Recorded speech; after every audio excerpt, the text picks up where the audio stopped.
कैसे सचिन? हम ठीक है अनिरुद्ध काका, बताइए कैसा ना हुआ? यार एक तो तुम ये हमको काका काका बोलना बंद करो।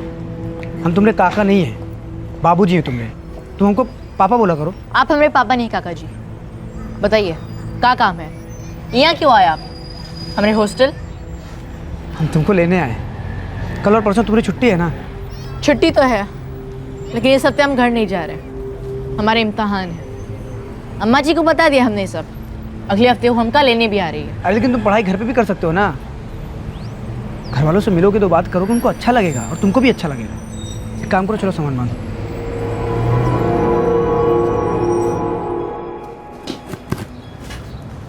ये डब्बा रख लो। अगला हफ्ता हम और सिर्फ हम आएंगे तुम्हें लेने।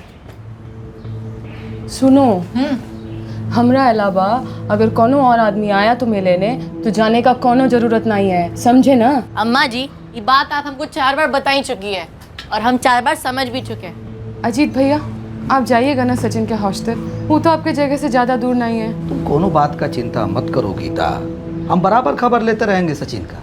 वैसे भी जो हॉस्टल है ना बहुत बढ़िया है। वही तो हम इनको समझावत रहे अम्मा जी को मामा जी, लेकिन इनको तो बस फिक्र करने का कोनो बहाना चाहिए। हम भी चलेंगे सचिन भैया को छोड़ने, फिर मामा जी हमें पूरा शहर घुमाएंगे। जरूर घुमाएंगे। अरे नहीं नहीं, तुमने मामा जी को बहुत ही तकलीफ होगी तुम दोनों को यहाँ छोड़ जाने में, और वो तो अपने घरे जाएंगे ना। अब देखो बच्चियों, जब हम अगली दफा आएंगे ना तो तुम दोनों को खास तौर पर ले चलेंगे शहर घुमाने के लिए। और हम जब अगली बार आएंगे ना, तुम दोनों के लिए चॉकलेट ले आएंगे। हम ले ले 2, हम ले 3, दोनों के लिए 4-4। खुश? लेकिन हे बाबू, एक को बात का ध्यान रखना, अकेले कबो नहीं आओगे तुम, हमरे संग आओगे। हम आएंगे तुम्हें लेने, का समझे? नहीं अनिरुद्ध काका, हम आपके साथ नहीं चल रहे। अरे लेकिन तुम्हें अम्मा खुद चाहती है कि तुम्हारे साथ चलो, उनको अच्छा लगेगा। हमारे पास मोबाइल है काका, और अम्मा जी के पास हमारा नंबर भी। अगर वो चाहती कि हम आपके साथ आए, वो हमका जरूर बताते। अरे चलो, देवी का पूजा सब देख के तुमको खुश हो जाएगा लोग। काका जी आप यहाँ से जाइए, हम आपके साथ भी आ रहे हैं।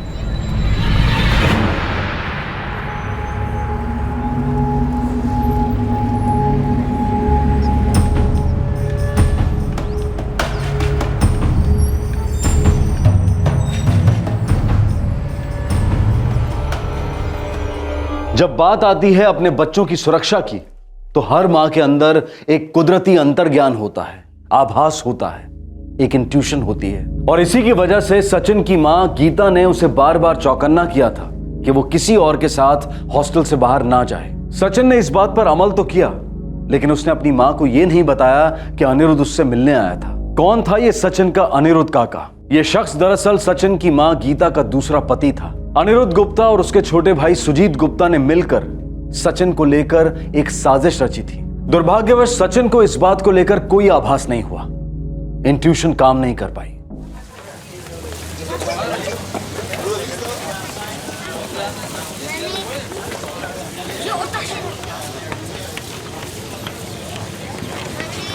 चाचा 1 मिनट देखना, जरा आते हैं। बहुत समझाया यार, ससुरा मान नहीं रहा। मैंने घर में 3 ही आदमी होगा, गीता, देविका और पूजा।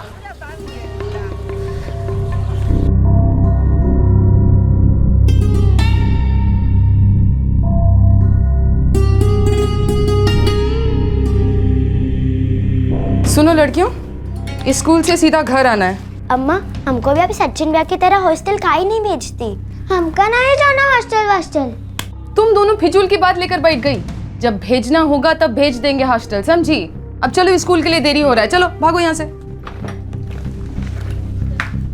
भैया पहले इन तीनों को ही मार देते हैं, आसान होगा। एक औरत है, 2 बच्ची है। और सचिन हुआ, उसका कैसे करेगा? वो बचना नहीं चाहिए बे। तो 1 हफ्ता बाद घर आ रहा है ना। अरे लेकिन चारों का मरना बहुत जरूरी है बे। ठीक है ठीक है, पहले इन तीनों को मार देते हैं, फिर उसका देखते हैं बाद में। ठीक है, उसके तुरंत बाद सचिन का नंबर लगा देना, लेकिन याद रखना हमारा नाम नहीं आना चाहिए बे। ये यशवंत है ना? हाँ, यशवंत।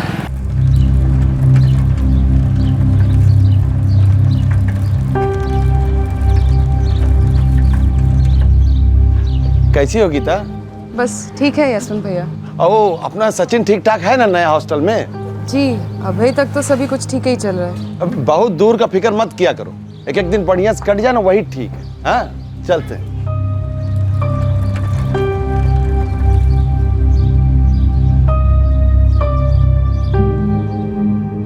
भैया वो यशवंत के ऊपर इल्ज़ाम लगाना आपका जिम्मा है, अपना तय हुआ था बात। वो हम देख लेंगे। तुम्हारी प्लानिंग क्या है, मतलब कैसा करोगे?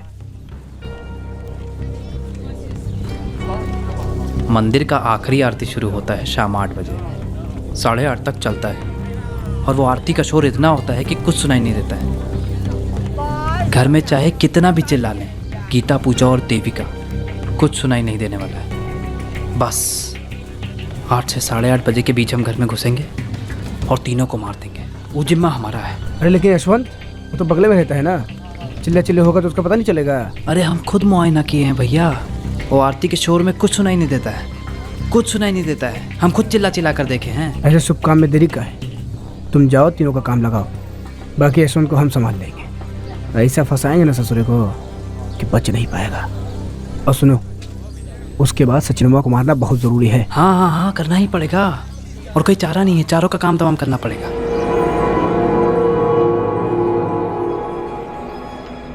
अनिरुद्ध गुप्ता अपनी पत्नी गीता मंडल और गीता की पहली शादी से 3 बच्चे सचिन, देविका और पूजा, इन चारों के कत्ल की साजिश कर रहा था और उसका साथ दे रहा था उसका छोटा भाई सुजीत गुप्ता। आखिरकार ये गुप्ता बंधु ये नरसंहार क्यों करना चाहते थे और गीता के पड़ोसी यशवंत मंडल पर झूठा इल्जाम लगाने का प्लान क्यों बना रहे थे?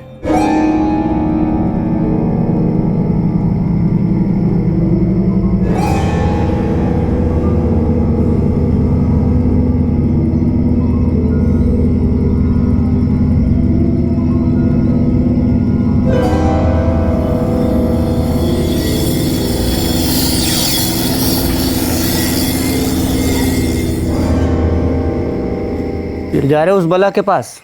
ये गीता तुम्हें बर्बाद कर देगी। हम अपने काम से जा रहे हैं बाबूजी। काम से तो आ ही रहे हो ना बाबू, कहे देते हैं हम। वो औरत या के चक्कर में पड़े ना तो सच में काम से जाओगे, कहीं के ना रहोगे। अब फिर से भाषण सुनाना जरूरी है क्या? हम कोनो दूध पीते बच्चे नहीं हैं जो हर रोज इस घर में हमसे सवाल किया जाता है। सवाल तो एक ही है बेटा, अगर तुम अपने जिद पे अड़े रहे और उस 3 बच्चन के अम्मा से ब्याह किए तो एक बात जान लो, हमारे घर से, हमारी जमीन से और हमारे बचत का एक कोई हिस्सा नहीं पाओगे तुम। तो हम कहाँ करेंगे? हम मुझसे शादी करने जा रहे हैं। ये तो आप खुद जिद पकड़ के बैठे मुझसे शादी करना चाहते हैं। अब हम करें तो करें, क्या करें बताइए? हम बताते हैं क्या करें। मेहरबानी करके वो औरत के चक्कर में पड़ना छोड़ो, यही तुम्हारे लिए अच्छा होगा। सारा रिश्ता नाता खत्म करो। अब फिर से भाषण सुनने की हिम्मत नहीं है हमारा। हम जा रहे अपने काम से, हमको आने में देर होगा। आप लोग खाना वाना खा लीजिएगा।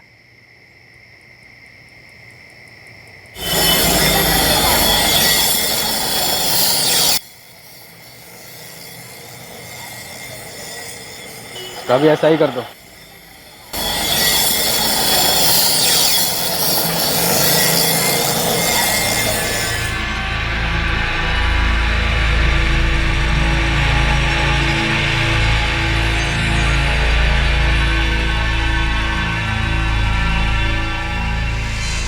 आरती शुरू होने में से 15 मिनट बाकी है। हाँ, लेकिन यशवंत के घर से गीता के घर जाने में 15 मिनट तो लग ही जाएगा। अच्छा ठीक है, हम तुम्हारा यहीं पे इंतजार करेंगे। तुम जाओ, तीनों का काम खत्म करो। ठीक, जाओ।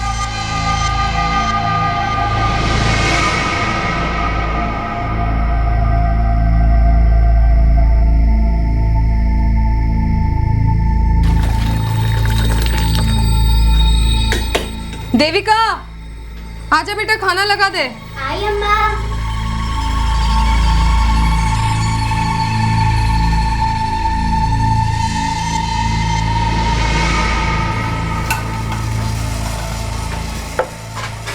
क्या री पूजा, सीख कुछ अपनी देविका दीदी से।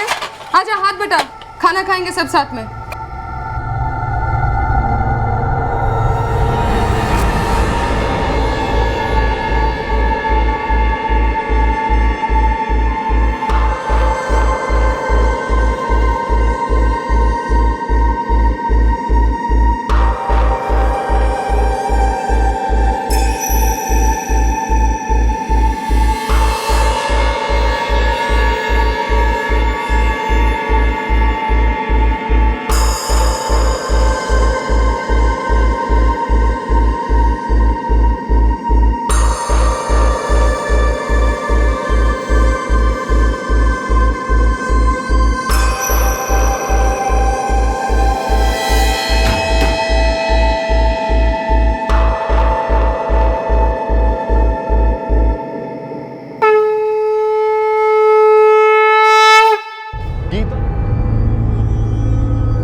पूजा, खाना ठंडा हो रहा है बेटा, आई जाओ।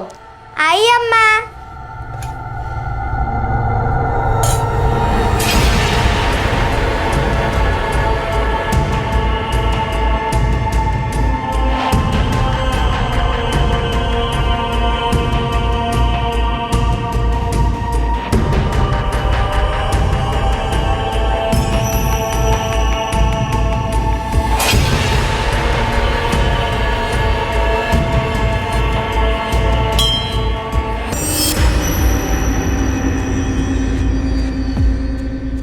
नरसंहार करने निकले दो भाई अनिरुद्ध और सुजीत गुप्ता ये मानकर चल रहे थे कि मंदिर की आरती की ऊंची आवाज में गीता और उसकी बच्चियों की चीखें दब जाएंगी। पर क्या गीता कभी जान पाई थी कि उसे अपने ही पति अनिरुद्ध से खतरा हो सकता है? दुर्भाग्यवश इस सवाल का जवाब है हाँ। गीता इस संभावना से वाकिफ थी कि उसे अनिरुद्ध से खतरा हो सकता है। गीता को आगाह करने वाला और कोई नहीं बल्कि यशवंत मंडल था, उसके पहले पति का बड़ा भाई और उसका पड़ोसी भी। सुनिए जी, महेश भैया चल बसे, इसमें गीता का क्या कसूर है? कौन बोला कि गीता का या किसी का कसूर है? हम तो बस ये बोले हैं कि ये अनिरुद्ध जो है ये ठीक आदमी नहीं है। लेकिन काहे जीत जी? तुमसे कहा बताएं गीता?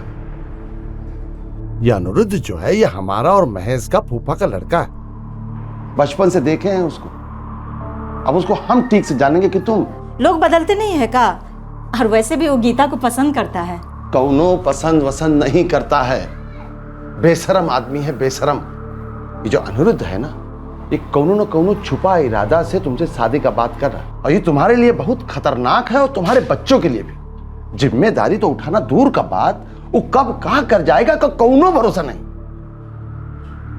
दोबारा शादी करना कौनो गलत बात नहीं, अच्छा बात है, पर आदमी तो ढंग का होना चाहिए ना गीता। एक बार अपने भाई अजीत से कहो कि कोनो बढ़िया आदमी हो तो देखेंगे तुम्हारे लिए। हमसे कहो, हम और ज्योति देखेंगे कोनो आदमी तुम्हारे लिए।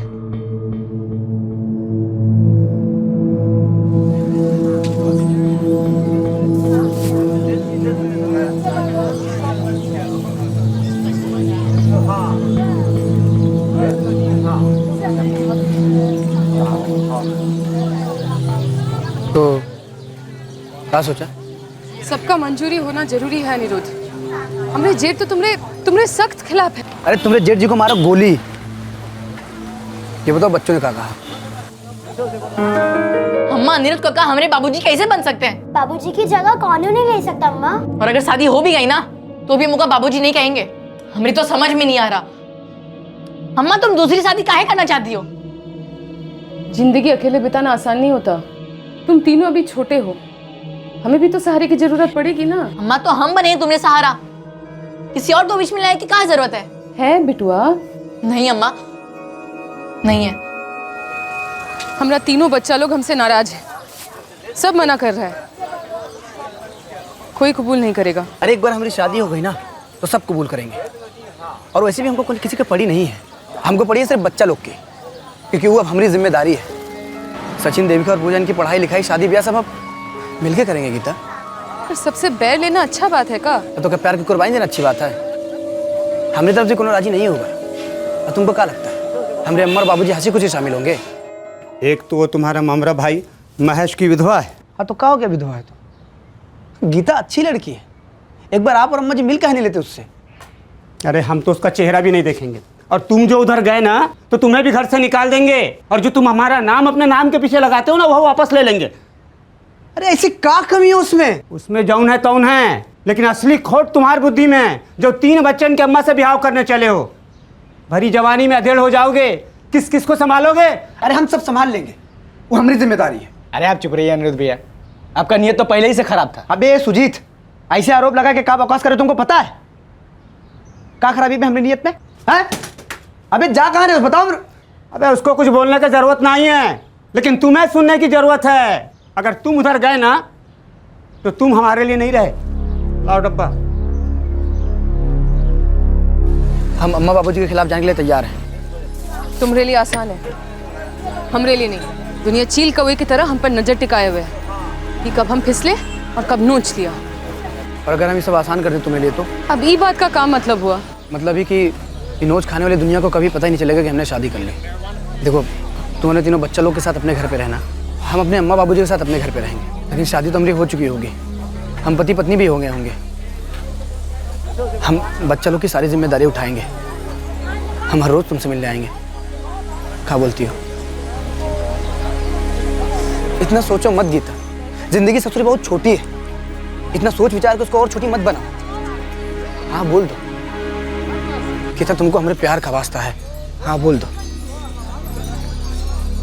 प्रेम का वास्ता देकर अनिरुद्ध गुप्ता गीता मंडल पर जबरदस्त मानसिक दबाव डाल रहा था। हैरत की बात तो यह है कि वो ये दबाव गीता के विधवा होने के बाद से नहीं, पहले से डाल रहा था, जब वो अनिरुद्ध के ममेरे भाई महेश की पत्नी थी।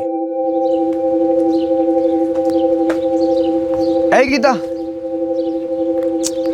ए गीता, गीता काहे हमरा पीछा करते रहते हो अनिरुद्ध? मधुमक्खी फूल के पीछे कहाँ जाती है गीता?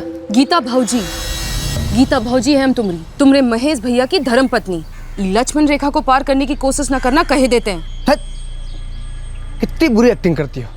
रामलीला में तुमको कोनो सीता माता का भी रोल नहीं देगा। तुम्हारे चेहरे पे साफ नजर आता है कि जितना प्यार हम तुमसे करते हैं ना, उतना प्यार तुम भी हमसे करती हो।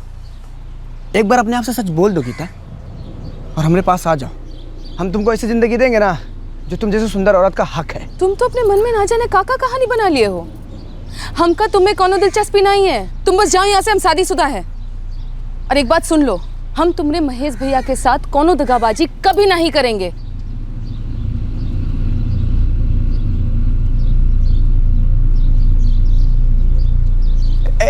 गीता, हमारी बात सुनो। तुम हमारी बात सुनो। हम अब तक तुमने महेश भैया को तुम्हारी इस बदतमीजी के बारे में कुछ नहीं बोले, काहे कि दो भाई दो परिवार वालों के बीच में फूट नहीं डालना चाहते थे। लेकिन अगर तुम हमारी जिंदगी में फूट डालने की कोशिश करोगे ना, तो हम आगे पीछे नहीं देखेंगे, सीधा जाके तुमने महेश भैया को सब कुछ सच सच बता देंगे।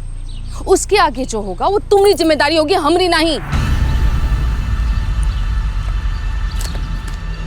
अरे अब तो कबूल कर लो कि तुम्हें दिल में हमारे लिए मोहब्बत थी।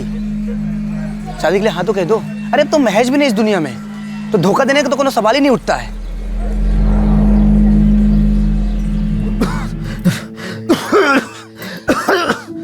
महेश मंडल गीता का पति लंबे अरसे तक बीमार रहा। थक गया हूँ गीता, अब तो ऊपर वाला या तो हमें ठीक कर दे या हमको ऊपर बुला ले। नहीं बाबूजी, ऐसा मत बोलो। आपको कुछ नहीं होगा। ए बच्चा लोग, अंदर जाओ, हमको तुम्हारी अम्मा से कुछ बात करनी है। हमको मालूम है, अंदर से मालूम है हमको। क्या बात कर रहे हैं? क्या मालूम है आपको? अब हम ज्यादा दिन नहीं जिएंगे।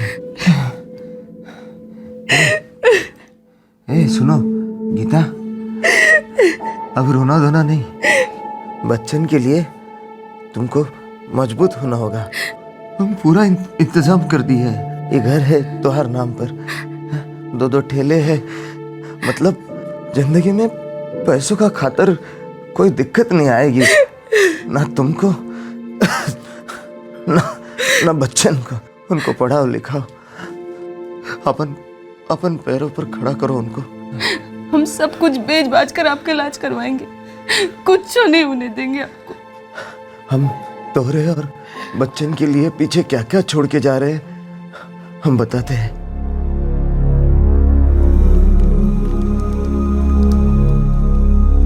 गीता ने अनिरुद्ध के दबाव में आकर बिना किसी को बताए अनिरुद्ध से चुपचाप शादी कर ली थी।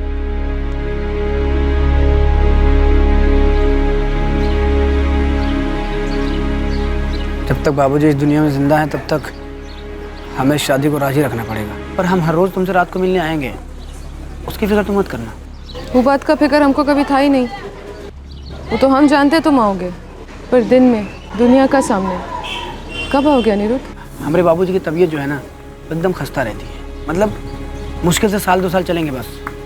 उसके पहले कुछ भी बवाल हुआ ना तो खामखा हमको जायदाद से अलग कर देंगे, और हमारे पास जो कुछ भी आएगा वो देविका, सचिन और पूजा का ही होगा ना। उधर शांति से पिताजी इस दुनिया से जाएंगे और हम चुपचाप तुम्हारे पास आ जाएंगे हमेशा के लिए, दिन में दुनिया के सामने, ठीक ना?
से आए?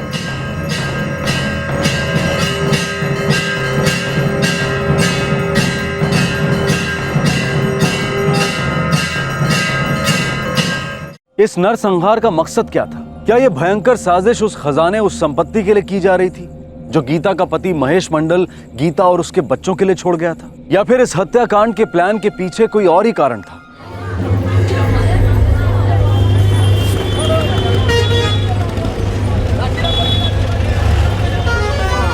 हाँ? कटवा दिए ना नाक, कर ली शादी। अरे मजाक कर रहे हो का अनिरुद्ध भैया? मजाक तो बनाया बाबूजी ने हमरा, कहते हैं घर के अंदर घुसने नहीं देंगे। हाँ तो ठीक ही तो कहते हैं, हम भी कह रहे हैं मत ही आना घर। अरे जब बिना शादी किए मौज कर सकते थे तो क्या जरूरत था शादी करने का? हमारी बात जरा ठंडे दिमाग से सुन तो लो। बेटा ऐसा प्लान है ना कि जिंदगी बन जाएगी। अच्छा बोलो। आओ इधर आओ। चाचा देखो, किसी ज़माने में हम गीता से प्रेम करते थे, लेकिन अब नहीं करते। अब हमारे पास एक प्लान है। हाँ बोलो बोलो, सुन रहे हैं। देखो, एक तो बड़ा घर और ऊपर से 2 ठेला। अच्छा चलता भी है भाई। मतलब एक तो बड़ा घर और 2 दुकान, इसी के लिए ब्याह कर लिए गीता से? घर और ठेला तो हमारी जेब खर्चा के लिए है बस। का खजाना छोड़ गया है मैं इस बार गीता और बच्चों के नाम।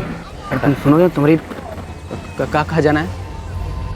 तुम हमेशा पूछती थी ना, इतना कमाया और बाकी का पैसा कहाँ गया? हाँ? हम अपना बीमा उतराए थे, जिसका किस्त भरने का वास्ते वो पैसा जाता था। जानती हो कि कितना पैसा का बीमा है? 18 लाख। पूरा 18 लाख मिलेगा तुमको। हमको कुछ नहीं चाहिए, हमको आप चाहिए। लेकिन सच्चाई है ना? सच्चाई यही है कि अब बहुत जल्द ठीक हो जाएंगे, कुछ नहीं होने देंगे हम आपको। कल हम तुमको अपने जीवन बीमा का सारा कागज दे देंगे और सब कुछ समझा देते हैं, ताकि हमरे जाने के बाद तुमको बीमा का पूरा पैसा मिले।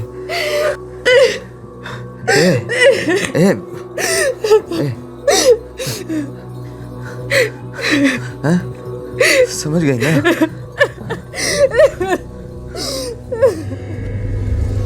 ब्याज मिला के कुल 20 लाख लगे ससुर के हाथ। कौन बताया? वो खुद गीता बताइएगा तुमको? हाँ बे, उसके बारे में हमको अभी से सब पता है। हमारी बीवी है बे। तो तुम इस चक्कर में हो कि तुम ब्याह किए हो तो घर, ठेला और 20 लाख रुपया सब अंदर कर लोगे? हाँ बिल्कुल, और सारा पैसा का पूंजी बना के हम लोग अपना खुद का धंधा शुरू कर सकते हैं। हम मतलब हम लोग माने तुम और हम तुम। तो तुम ऐसा सोच रहे हो कि घर, ठेला और रोकड़ा सब अपने नाम कर लोगे? अरे दूध भात है का, बेवकूफ़ हो गए हो। अरे वो महेश सब गीता के नाम पे करके गया होगा। जो गीता अब हमारे नाम कर देगी, पति है उसके, इतना हक तो बनता ही है हमारा। और नहीं की तो? नहीं की तो करवा लेंगे। कमीने हो तुम, माला माल हो जाओगे तुम। हैं? तुम नहीं, हाँ हम और पैसे से हम लोग ऐसा धंधा शुरू करेंगे कि गांव में सबसे बड़ा आदमी बन जाएंगे। और गीता और बच्चे? अब गन्ने का रस चूसने के बाद चूसा हुआ गन्ना जेब में लेके थोड़ी घूमेंगे, थूक देंगे। जब तक गीता को अनिरुद्ध के असली इरादों के बारे में पता चला तब तक बहुत देर हो चुकी थी, लेकिन फिर भी गीता ने अपने बस में हर मुमकिन तरीके से अनिरुद्ध की चालाक कोशिशों को मात दी। देविका और पूजा सचिन के साथ मेला देखने गए का? हाँ, काहे? नहीं, हम बोले हम घुमा लाते हैं तो हमारे साथ जाने के लिए मना कर देती ना, और हमको काका काका कहते रहते। बाबूजी नहीं बोलते। इतने हमको कब अपनाएंगे? थोड़ा वक्त दो, नाजुक उम्र है। और तुम तो हमको पूरी तरह दिल से अपना लियो ना, या तुम भी बच्चों की तरह ऐसे ही? गीता, तुम्हारी जो खामोशी है ना, ये चूरा की तरह चुभती है हमको। सवाल ही आसन किए हो, शादी की है तुमरे संग, भगवान को साक्षी मानकर। और उसी भगवान के मंदिर में हम भी कसम खाए थे कि तुम्हारी और तीनों बच्चा लोग की जिंदगी भर जिम्मेदारी उठाएंगे। गीता, वक्त आ गया है कि इधर दोनों ठेला हमारे नाम कर दो। काहे? ये पैसा और जमीन जायदाद जो कुछ भी है सब हमारी जिम्मेदारी है ना। तुम्हारे खाता में जितना पैसा है ना वो सब हमारे खाता में डाल दो। हम सब दिमाग से पूरी जिम्मेदारी उठाएंगे। तुम बस आराम करो और जिंदगी का मजा लो। सब कुछ तुम्हारे नाम कर दे, पर काहे? क्योंकि हम कह रहे हैं, तुम्हारे पति हैं भाई। देखिए कैसे जानवर की तरह मारा है वो। हम बोले थे ना तुमसे, बोले थे ना पहले कि वो आदमी का नीयत ठीक नहीं है।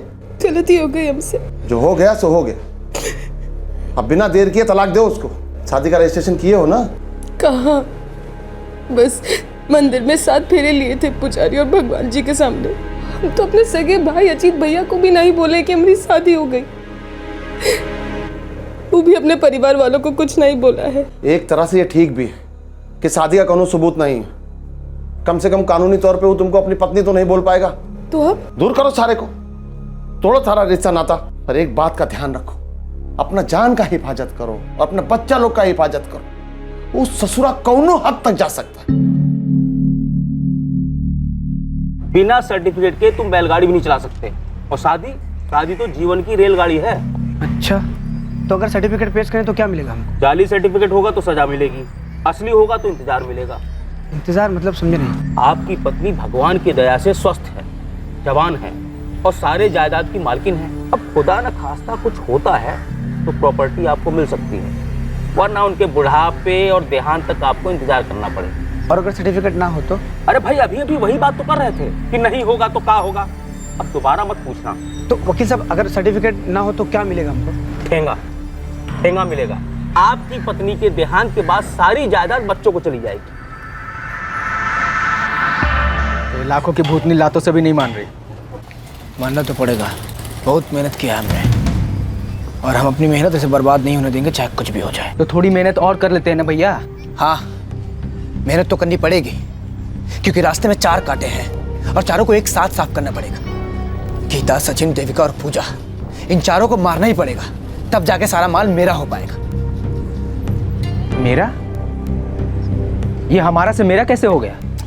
अबे कानूनी तौर पे मेरा, वैसे तो हमारा ही है। तो कितना तुम्हारा कितना मेरा है? कितना चाहिए तुमको? पहले वाला हिसाब नहीं होगा अब।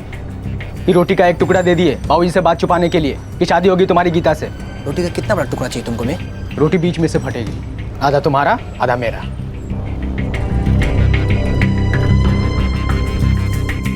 लालच ने इंसानियत का गला काटा। एक ऐसी साजिश रची गई जिसमें बड़ी क्रूरता, बड़ी निर्दयता से सुजीत एक माँ और उसकी 2 मासूम बच्चियों के गले काटने वाला था। आरती शुरू हो चुकी थी। सुजीत गीता के घर में दाखिल हो चुका था और गीता ने उसे देख भी लिया था। बस अब आरती के शोर में नरसंहार होना बाकी था।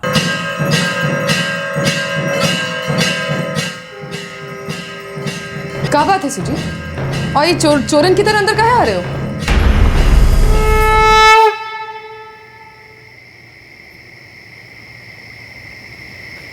क्या वो काम हो गया? हाँ, काम हो गया है। हमारा हाथ बहुत कट गया है।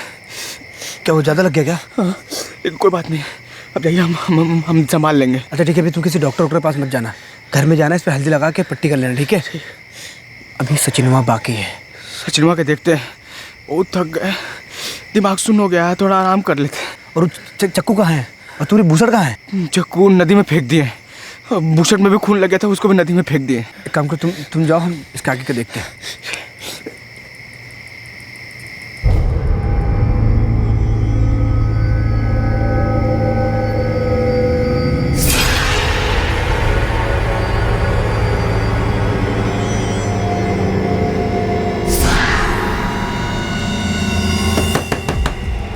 गीता, गीता, हे गीता,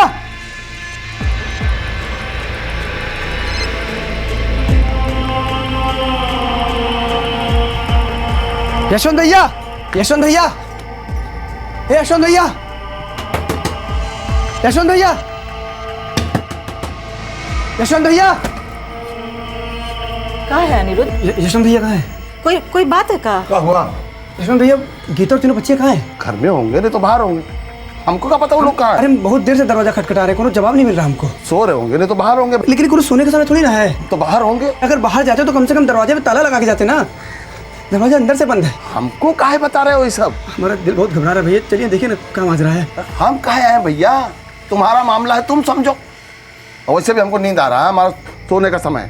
अब देखो, हमको तुम्हारे साथ आना ही नहीं है। चलिए सुनिए तो, चलो यशवंत भाई बात तो सुन लीजिए। यशवंत भाई सुनिए। तुम्हें ऐसा क्यों लगता है कि कुछ गलत हुआ है? क्योंकि साहब हम गीता के घर पे वापस आए, उसका दरवाजा खटखटाए और सब कई बार खटखटाए मगर हमको कोई जवाब नहीं मिला। इतने दिनों में ऐसा पहली बार हुआ साहब।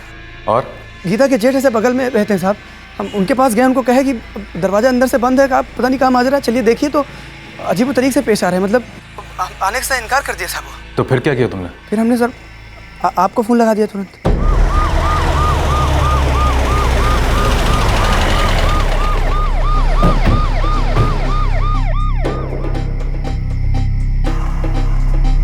सर पिछले आधे घंटे से हम दरवाज़ा खटखटा रहे हैं लेकिन कोई आवाज़ नहीं आ रही है, दरवाजा अंदर से बंद है सर। सिना तोड़वाओ।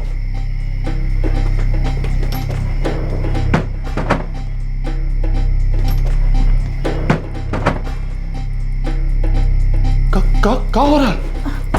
पुलिस दरवाजा तोड़ रही है, कुछ ठीक नहीं लग रहा है। हटो तो हटो। आप रुकिए, कुछ बखेड़ा खड़ा हो जाएगा, आप समझते काहे नहीं?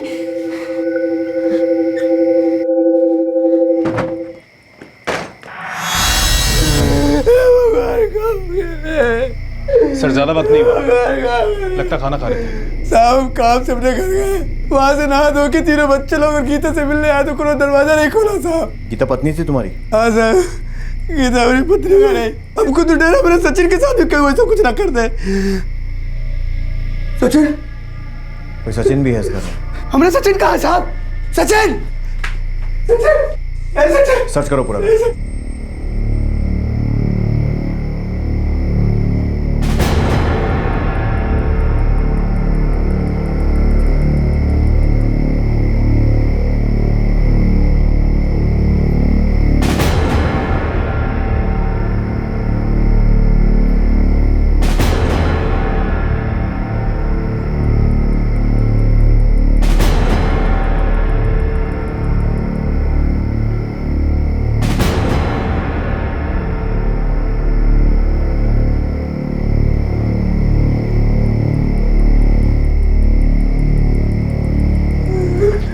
घर में जबरदस्ती घुसने को कोई भी निशान नहीं मिला। लगता है कातिल छत से दाखिल हुआ था। और सर खून के निशान अगले घर के छत तक जाते हैं और उसके बाद नीचे। ये बाजू वाला घर यशवंत मंडल का है? हाँ साहब, यशवंत का ही है।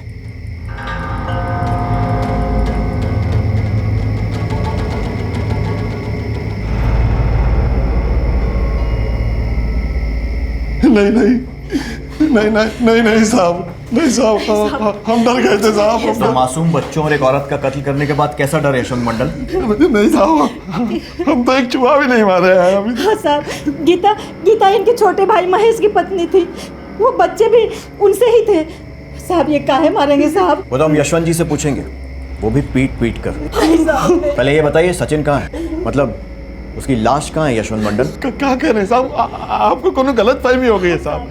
सचिन तो वहाँ दिव्यपुर में हॉस्टल में पढ़ता है साहब, हमको कुछ नहीं मालूम साहब। कुछ तो जरूर मालूम है यशवंत मंडल। एक तो तुम अनिरुद्ध के साथ गए नहीं, 3 मर्डर को लेकर लोगों की नींद उड़ गई थी। मरने वाली औरत तुम्हारे मरहूम भाई की बीवी थी, दोनों बच्चियां तुम्हारी भतीजियां थी और तुम घर से बाहर ही नहीं निकले। हम रोके थे साहब, हमको लगा कि कोई बखेड़ा ना खड़ा हो जाए साहब। 3 लाशें बेच गई और अब बखेड़ा खड़ा होने की बात कर रही हैं? नहीं साहब। शर्मा,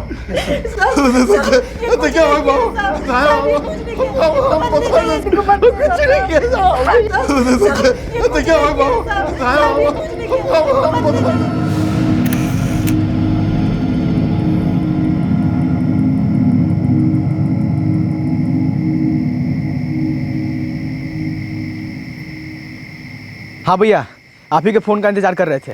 अच्छा सुन, अभी तुम एक काम करो, जल्दी से दिव्यापुर पहुंचो, सचिनवा का काम खत्म करो, क्योंकि पुलिस को पता चल गया है कि सचिनवा दिव्यापुर में है।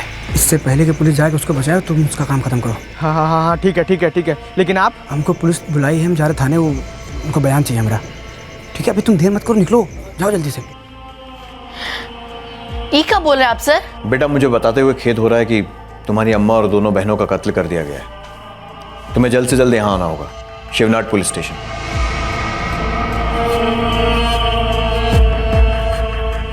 बड़ी ही शातिरता से अनिरुद्ध ने यशवंत को इस केस में संदिग्ध बना दिया था। अब जिम्मा यशवंत पर था कि वो अपनी बेगुनाही कैसे साबित करता है। अनिरुद्ध की वजह से गीता के लिए यशवंत को जिस बात का डर था वो बात सच हो गई। दूसरी तरफ एक और षड्यंत्र पंख फैला रहा था।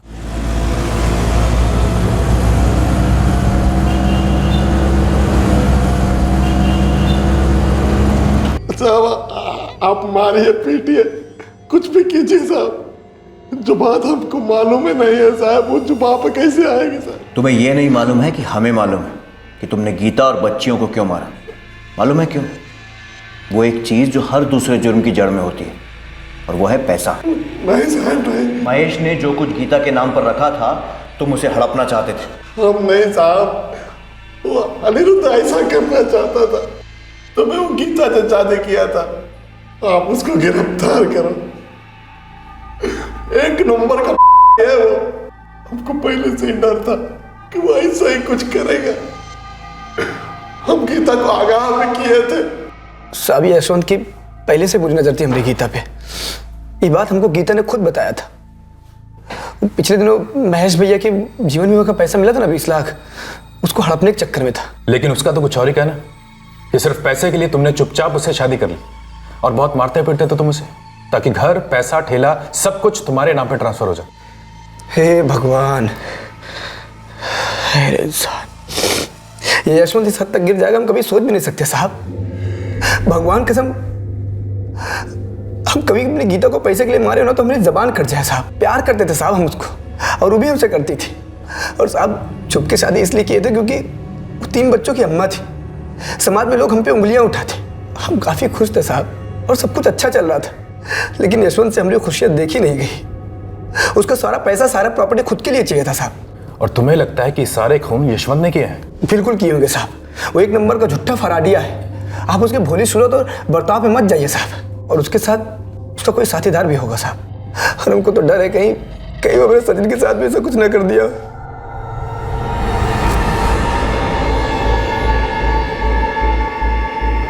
भैया, ओ गार्ड भैया। हाँ हाँ हाँ हाँ, जरा सचिन मंडल को बुला दीजिए ना। आप कौन है? हम चचा हैं उसके। वो यशवंत मंडल हमारे दोस्त हैं। गांव में बहुत अनर्थ हो गया है। उसकी अम्मा और 2 बहनों का कत्ल हो गया है। हाँ मालूम है हमको, फोन आया था सचिन मंडल को, बहुत रोता था बेचारा।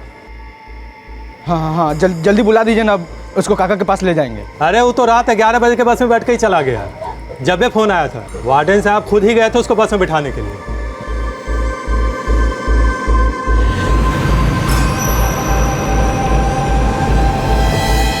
अरे भैया जल्दी चलाओ यार, बच्चा अकेले बस में होगा।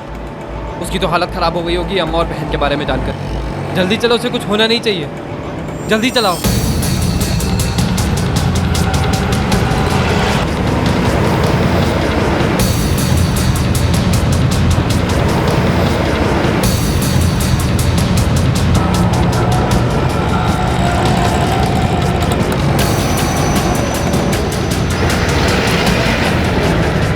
साहब आपको लगता है कि मेरी बहन गीता का और उसके 2 मासूम बच्चियों का कत्ल यशवंत ने किया है? लगता तो ऐसा ही है। यशवंत अभी कुछ कबूल नहीं कर रहा है, लेकिन गीता के घर से खून के धब्बे सीढ़ियों से होते हुए उसकी छत तक जाते हैं और वहां से सीधे नीचे उसके घर तक। बीमा का पैसा, घर, 2 ठेले, इन चीजों के लिए यशवंत ने मेरी बहन गीता का उसके 2 मासूम बच्चियों को मार डाला। अभी तक तो यही कारण लग रहा है इस ट्रिपल मर्डर का। वैसे आपकी बहन गीता ने जो अनिरुद्ध से चोरी छुपे मंदिर में शादी की थी उसके भी खिलाफ था यशवंत। क्या गीता ने अनिरुद्ध के साथ शादी की थी? आपको ये बात नहीं मालूम थी? नहीं साहब, हमको नहीं मालूम था और गीता ने भी इस बारे में एक शब्द भी मुझसे नहीं कहा।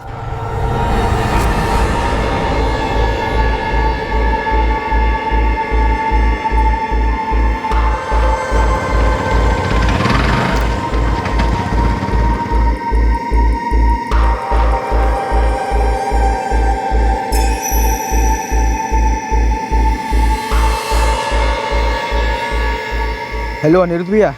मिला क्या? काम हुआ? नहीं मिला, काम नहीं हुआ। अरे हमारे पहुंचने से पहले ही उसको खबर लग गया था और वो बस पकड़ के घर निकल गया। कोई बात नहीं, इस वक्त कहाँ हो तुम? घर के पास ही हैं। ठीक है, तुम घर जाओ, थोड़ा आराम करो, हम थोड़ी देर में पहुंचेंगे, फिर सोचते क्या करना है, कैसे करना है। ठीक है। वो हमारी हिरासत में बेटा, हम उससे सब कुछ उगलवाएंगे।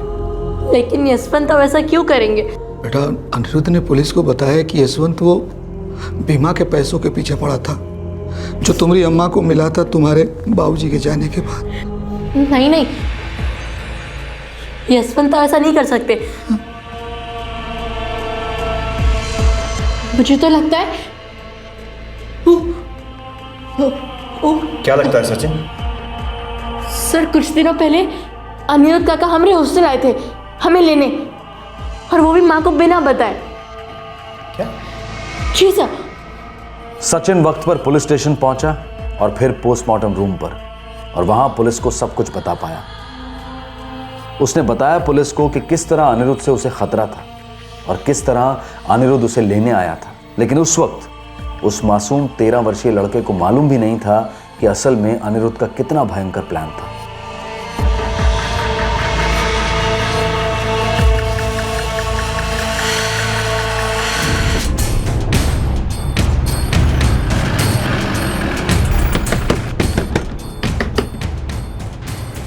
सुजीत गुप्ता है घर पे? हो रहा है। क्या बात है इंस्पेक्टर साहब? अरे कहाँ घुसे चले जा रहे हैं? अरे उनको रोकिए ना। क्या हुआ? अरे कौन?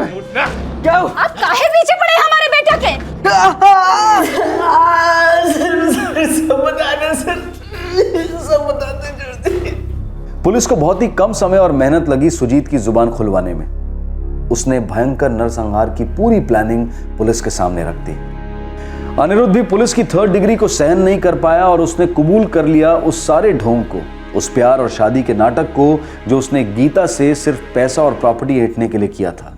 फिर उसने पुलिस को अपना प्लान भी बताया कि किस तरह वो सारा जिम्मा यशवंत पर डालने के बारे में सोच रहा था। यशवंत को रिहा कर दिया गया, लेकिन वो बुरी तरह से हिल गया था। उसे लगभग आरोपी ठहरा ही दिया गया था। यशवंत मंडल और उसका परिवार रिहाई के दूसरे ही दिन घर और वो गांव छोड़कर दूसरी जगह बस गए, ताकि उन पर कोई उंगलियां ना हो।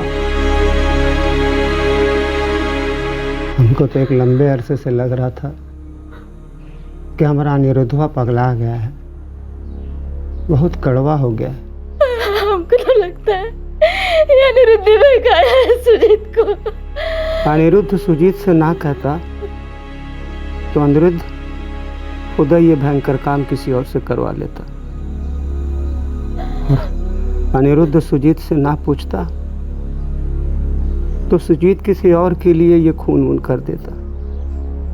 सच्चाई तो यही है कि हमारा दोनों बेटा शैतान निकले। क्या हमें कोई कमी थी परवरिश में, हमारे खून में? हाँ?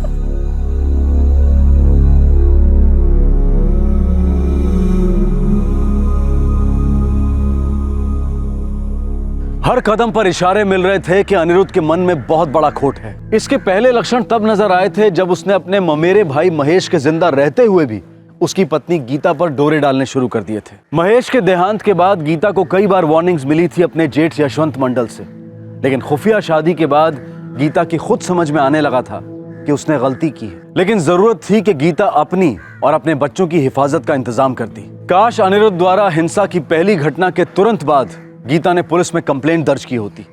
क्या पता सजा के डर से अनिरुद्ध बेहतर पेश आता, या शायद इस हद तक जाता ही नहीं। दुर्भाग्यवश बहुत देर हो चुकी थी।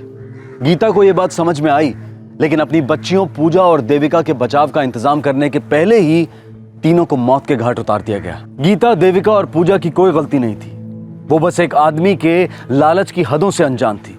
इस बात से अनजान थी कि वो शॉर्टकट द्वारा दौलत हासिल करने के लिए किसी भी हद तक जा सकता था। अनिरुद्ध और सुजीत को आईपीसी की धारा 302 के तहत हत्या के लिए, धारा 201 के तहत सबूत मिटाने के लिए और धारा 34 के तहत कॉमन इंटेंशन के लिए गिरफ्तार किया गया है। चार्जशीट फाइल हो चुकी है और दोनों भाई फिलहाल जुडिशियल कस्टडी में हैं। गीता की सारी प्रॉपर्टी और संपत्ति को उसके बेटे सचिन के नाम कराए जाने का प्रोसेस शुरू कर दिया गया है। हर कोई और कोई भी बुरे से अच्छा बन सकता है, बस उसे अवसर मिलना चाहिए कि उसे लोगों का भरोसा मिले। पर एक बार कोई भरोसा तोड़ता है, विश्वासघात करता है, फिर दूसरी बार करता है, फिर एक लाइलाज बीमारी बन जाती है दगाबाजी, और हर गले मिलने वाले को पीछे से छुरा खोंपने की आदत हो जाती है। आपसे फिर मुलाकात होगी अगले एपिसोड में एक और चौंका देने वाले केस के साथ। तब तक सुरक्षित रहें और देखते रहें क्राइम पेट्रोल सतर्क। सबक एक को, सीख हम सबको। जय हिंद। इस तरह के और भी एपिसोड देखने के लिए हमारे चैनल को सब्सक्राइब करें और बेल आइकन दबाना ना भूलें।